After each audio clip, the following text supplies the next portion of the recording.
नमस्कार दोस्तों, आपका बैंगलोर यूनिवर्सिटी हिंदी चैनल में स्वागत है। आज हम आर्य कविता पर चर्चा करेंगे, जो थर्ड सेमेस्टर बीबीए और बीएचएम के पाठ्यक्रम का हिस्सा है। इसके महान लेखक मैथिली शरण गुप्त हैं और यह कहानी काव्य सरस पुस्तक में शामिल है। चलिए इसे समझते हैं। आर्य कविता के व्याख्या और विशेषता। एक हम कौन थे, क्या हो गए हैं और क्या होंगे अभी।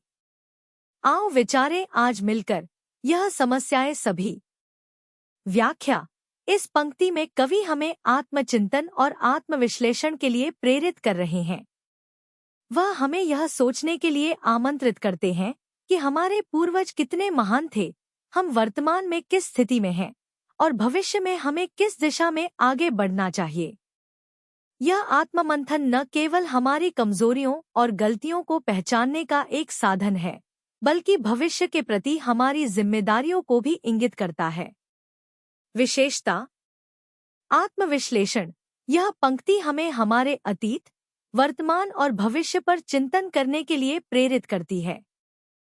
प्रेरणा। वर्तमान की समस्याओं के समाधान के लिए मिलकर प्रयास करने की भावना उत्पन्न करती है। समस्याओं की पहचान।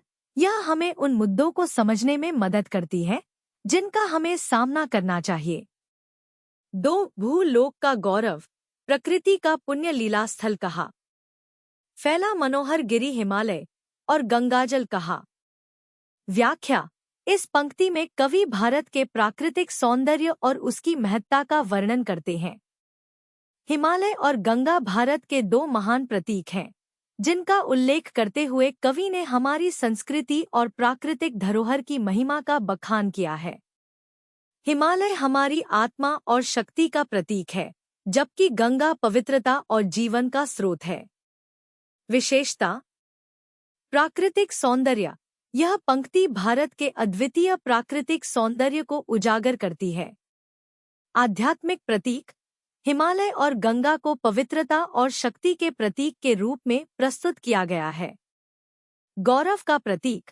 भारत के प्राकृतिक सौंदर्य और सांस्कृतिक धरोहर का उल्लेख कर कवि गर्व की भावना प्रकट करते हैं।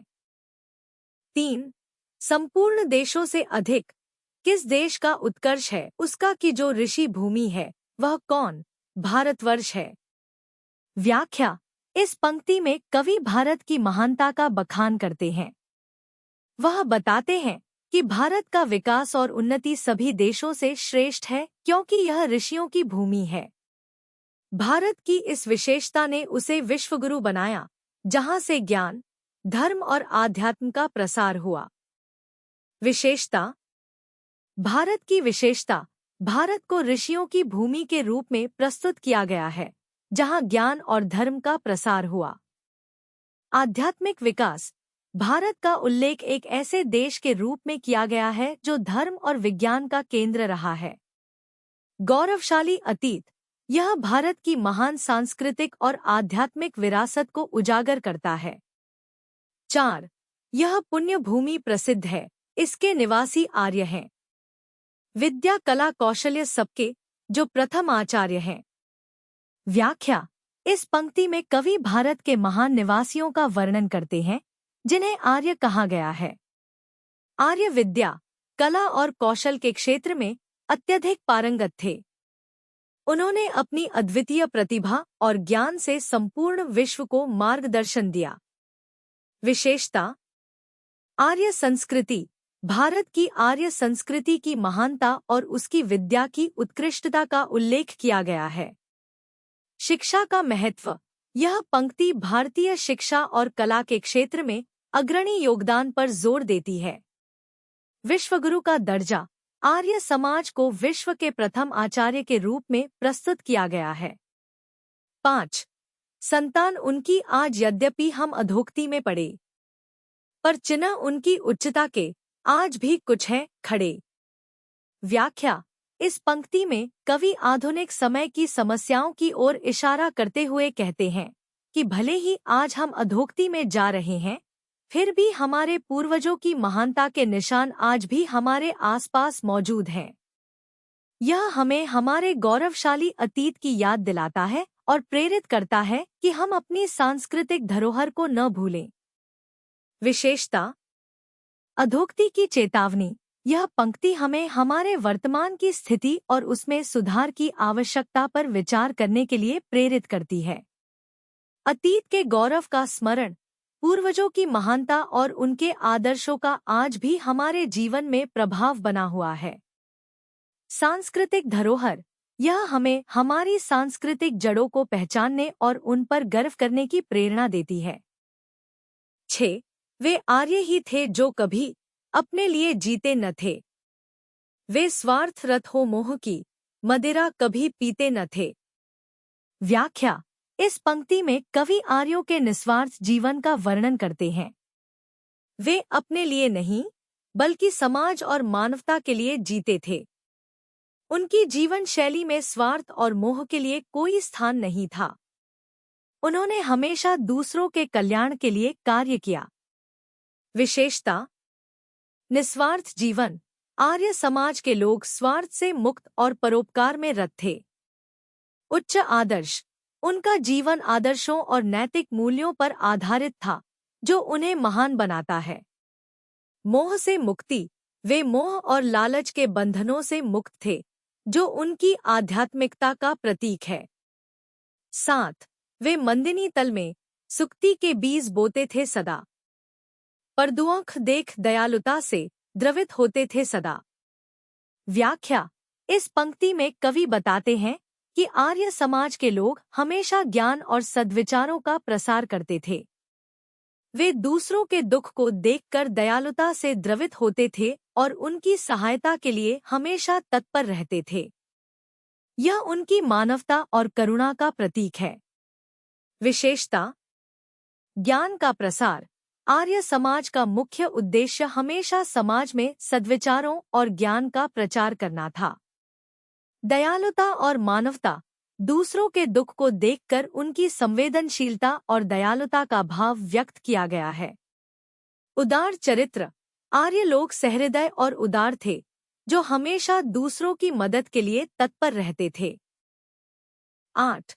संसार के उपकार हित, जब जन्म लेते थे सभी, निश्चेष्ट होकर किस तरह से बैठ सकते थे कभी।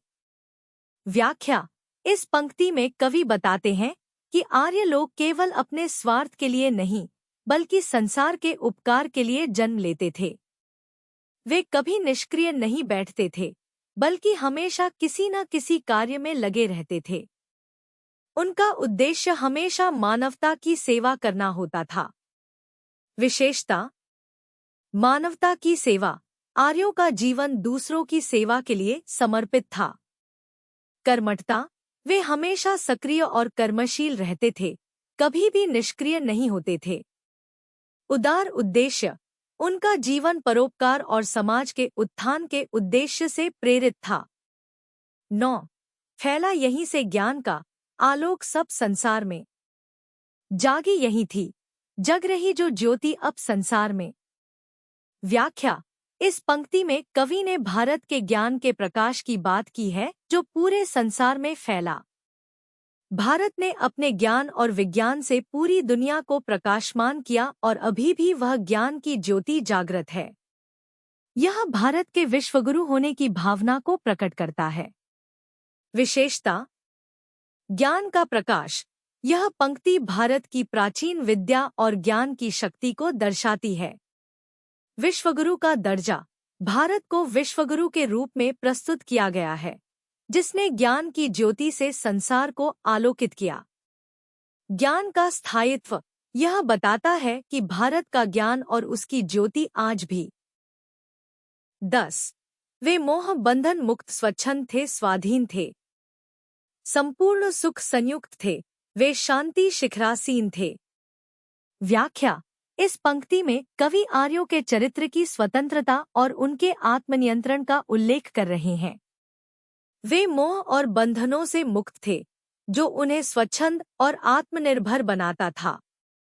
उनके जीवन में किसी भी प्रकार के लोभ, मोह या इच्छा का बंधन नहीं था, इसलिए वे अपनी आत्मा में पूर्ण स्वतंत्र और मुक्त थे।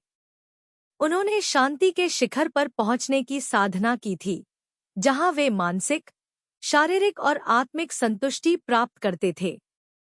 विशेषता, मोह और बंधनों से मुक्ति।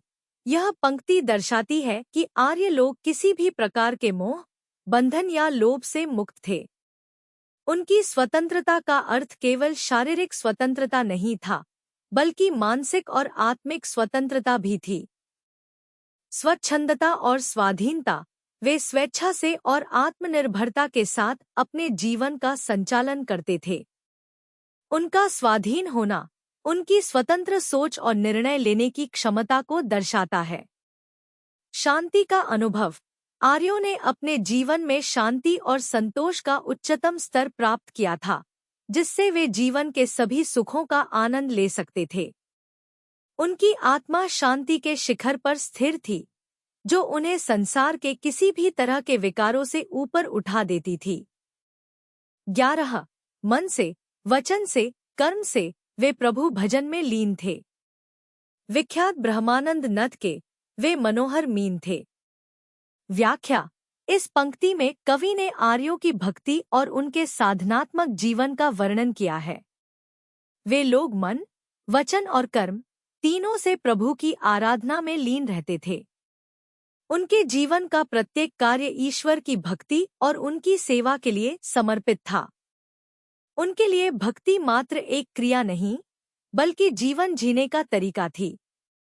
ब्रह्मानंद के समुद्र में उन्हें मछली के समान कहा गया है, जो उस आनंद रूपी जल में सहजता से विचरण करती हैं। विशेषता, त्रिवेणी साधना, मन, वचन और कर्म से भगवान की भक्ति में लीन रहने का मतलब है कि उनके विचार, बोल और कार्य सभी एक ही उद्देश्य को समर्पित थे, प्रभु की सेवा। यह त्रिवेणी साधना उनके जीवन का मूल मंत्र था। अखंड भक्ति। उनकी भक्ति स्थायी और अखंड थी। वे किसी भी परिस्थिति में ईश्वर से विचलित नहीं होते थे। उनके जीवन का हर पल प्रभु के ध्यान में बीतता था। ब्रह्मानंद की अनुभूति। कवि ने उनकी अवस्था को ब्रह्मानंद नदी के मछली के समान बताया है। इसका अर्थ है कि वे ब्रह्मानंद के समुद्र में हमेशा आनंदित रहते थे, जहां से उन्हें कोई भी अन्य सुख अधिक प्रिय नहीं था। 1 मार्क क्वेश्चंस। प्रश्न 1. कवि हमें किस विषय पर विचार करने के लिए कहता है? उत्तर, हमारे अतीत, वर्तमान और भविष्य पर। प्रश्न 2. हिमालय और गंगा किसके प्रतीक माने गए हैं? उत्तर, हिमालय शक्ति का और गंगा पवित्रता का प्रतीक माने गए हैं। प्रश्न 3. ऋषि भूमि किसे कहा गया है? उत्तर, भारतवर्ष को ऋषि भूमि कहा गया है। प्रश्न 4. आर्यों को किस क्षेत्र में प्रथम आचार्य माना गया है? उत्तर, विद्या, कला और कौशल के क्षेत्र में। प्रश्न 5. कवि ने वर्तमान पीढ़ी को किस स्थिति में बताया है? उत्तर, अधोगति में पड़ा हुआ। प्रश्न 6. आर्य लोग किसके लिए कभी नहीं जीते थे? उत्तर, अपने लिए। प्रश्न 7. आर्य लोग किस तरह की मदिरा कभी नहीं पीते थे? उत्तर, स्वार्थरत मोह की मदिरा। प्रश्न 8. आर्य लोग किस तल में सुक्ति के बीज बोते थे? उत्तर, मंदिनी तल में। प्रश्न 9. आर्य लोग परदुआख देखकर क्या अनुभव करते थे? उत्तर, दयालुता से द्रवित हो जाते थे। प्रश्न 10. आर्य लोग संसार के किस उद्देश्य के लिए जन्म लेते थे? उत्तर, उपकार के उद्देश्य के लिए। प्रश्न 11. भारत से किसका आलोक फैला? उत्तर, ज्ञान का आलोक। प्रश्न 12. आर्य लोग किस बंधन से मुक्त थे? उत्तर, मोह बंधन से मुक्त थे। प्रश्न 13. आर्य लोग किस प्रकार के जीवन का अनुभव करते थे? उत्तर, संपूर्ण सुख संयुक्त और शांति शिखरासीन जीवन का। प्रश्न 14. आर्य लोग मन, वचन और कर्म से किसमें लीन रहते थे? उत्तर, प्रभु भजन में लीन रहते थे। प्रश्न 15. आर्यों को किस नदी के मछली के समान बताया गया है? उत्तर, ब्रह्मानंद नदी के मछली के समान। प्रश्न 16, भारतवर्ष का उत्कर्ष किससे अधिक माना गया है? उत्तर, संपूर्ण देशों से अधिक। प्रश्न 17, आर्य लोगों का क्या गुण था जब वे संसार के उपकार के लिए जन्म लेते थे? उत्तर, वे निश्चेष्ट होकर कभी नहीं बैठ सकते थे। प्रश्न 18, ज्ञान का प्रकाश सबसे पहले कहाँ जागा? उत्तर, भारतवर्ष में। प्रश्न 19, आर्य लोगों का जीवन कैसा था? उत्तर, मोह बंधन मुक्त और स्वाधीन। प्रश्न 20, आर्य लोग किस प्रकार की स्थिति में शांति का अनुभव करते थे? उत्तर, शांति शिखरासीन स्थिति में। आर्य कविता का सारांश। इस कविता का सारांश भारत के गौरवशाली अतीत, उसके पतन और उसके भविष्य की संभावनाओं का विवेचन करता है। कवि हमें हमारे पूर्वजों की महानता, उनके उत्कृष्ट जीवन मूल्यों और उच्च आदर्शों की याद दिलाते हुए वर्तमान स्थिति पर विचार करने के लिए प्रेरित करता है। कविता की शुरुआत में कवि हमें यह सोचने के लिए प्रेरित करता है कि हम पहले क्या थे, अब किस स्थिति में हैं और भविष्य में क्या हो सकते हैं। यह हमें आत्ममंथन के लिए आमंत्रित करता है ताकि हम अपनी कमजोरियों और वर्तमान चुनौतियों को समझ सकें और उनका समाधान खोज सकें। इसके बाद कवि भारत की प्राकृतिक सुंदरता, हिमालय की महानता और गंगा की पवित्रता का वर्णन करते हैं। यह भूमि ऋषियों, मुनियों और महापुरुषों की भूमि है, जिन्होंने अपनी विद्या, कला और कौशल से पूरे विश्व का मार्गदर्शन किया। कवि ने भारतवर्ष को ऋषि भूमि कहा है, जहां आर्यों ने अपनी संस्कृति और सभ्यता की नींव रखी थी। उन्होंने ज्ञान, विज्ञान और आत्मशक्ति के माध्यम से संपूर्ण संसार को आलोकित किया। कवि यह भी बताता है कि आर्य लोग अपने लिए नहीं, बल्कि समाज और विश्व के हित के लिए जीते थे। वे स्वार्थ, मोह और लोभ से मुक्त थे और दूसरों के दुखों को देखकर द्रवित हो जाते थे। उन्होंने हमेशा परोपकार और मानवता की सेवा को अपने जीवन का उद्देश्य बनाया। वे निस्वार्थ भाव से अपने ज्ञान और विद्या का प्रयोग लोगों के उत्थान के लिए करते थे। हालांकि आज की पीढ़ी उस महानता से दूर हो गई है। कवि इस बात का दुख व्यक्त करते हैं कि हम अपने पूर्वजों के पदचिह्नों पर चलने में असमर्थ हो गए हैं और अधोगति की ओर बढ़ गए हैं। फिर भी उनके महान कार्यों और आदर्शों के कुछ चिन्ह आज भी मौजूद हैं, जो हमें प्रेरित करते हैं कि हम फिर से अपनी महानता की ओर लौट सकते हैं। कविता के अंत में कवि आर्यों के उच्च आदर्शों और उनके जीवन की सरलता, शांति और प्रभु भक्ति का वर्णन करते हैं। वे मोह और बंधनों से मुक्त थे और अपने मन, वचन और कर्म से प्रभु की भक्ति में लीन रहते थे। वे ब्रह्मानंद के सागर में मछलियों की तरह आनंदित और स्वाधीन थे। इस प्रकार यह कविता हमें अपने अतीत के गौरव को याद दिलाकर आत्ममंथन करने और भविष्य के लिए एक नई दिशा तय करने के लिए प्रेरित करती है। कवि का संदेश स्पष्ट है कि हमें अपने पूर्वजों के सिद्धांतों और आदर्शों का पालन करना चाहिए ताकि हम अपने जीवन को उच्चतम स्तर पर ले जा सकें। आर्य कविता की टिप्पणी। एक आर्य लोग। आर्य लोगों को इस कविता का सबसे महत्वपूर्ण पात्र माना जा सकता है। कवि ने आर्य जाति के लोगों को एक आदर्श समाज के रूप में प्रस्तुत किया है। आर्य अपने जीवन में निस्वार्थ और परोपकारी थे। वे कभी भी अपने व्यक्तिगत लाभ के लिए नहीं जीते थे। उनका उद्देश्य हमेशा मानवता और समाज के कल्याण के लिए होता था। वे मोहमाया और स्वार्थ से दूर रहते थे। आर्य अपने कर्मों में शुद्ध, मन में पवित्र और वचन में सत्यनिष्ठ थे। उनकी जीवन शैली ने उन्हें समाज का मार्गदर्शक और आदर्श बना दिया था। दो ऋषि और विद्वान। कवि ने भारतवर्ष को ऋषि भूमि कहा है, जहां पर विद्वान और आचार्यों का जन्म हुआ। ये ऋषि और विद्वान केवल अपने लिए नहीं, बल्कि पूरे समाज के लिए जीते थे।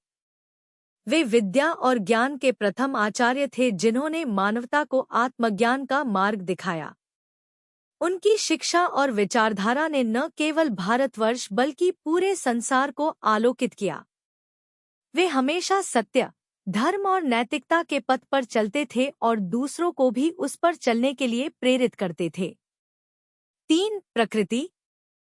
प्रकृति के दो महान पात्रों, हिमालय और गंगा, को कवि ने इस कविता में विशेष स्थान दिया है। हिमालय को शक्ति और स्थिरता का प्रतीक माना गया है, जो भारत की भौगोलिक और सांस्कृतिक महानता को दर्शाता है। वहीं गंगा को पवित्रता और शुद्धता का प्रतीक माना गया है, जो भारत की आत्मा और उसकी आध्यात्मिकता को उजागर करता है।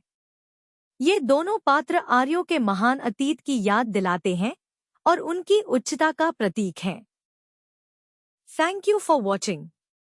अगर आपको ऐसे चैप्टर्स के एक्सप्लेनेशंस पसंद आए तो प्लीज मेरे चैनल को लाइक और सब्सक्राइब जरूर करें। अपने फ्रेंड्स के साथ भी शेयर करें और हम मिलेंगे अगले चैप्टर एक्सप्लेनेशन में। सी यू नेक्स्ट टाइम।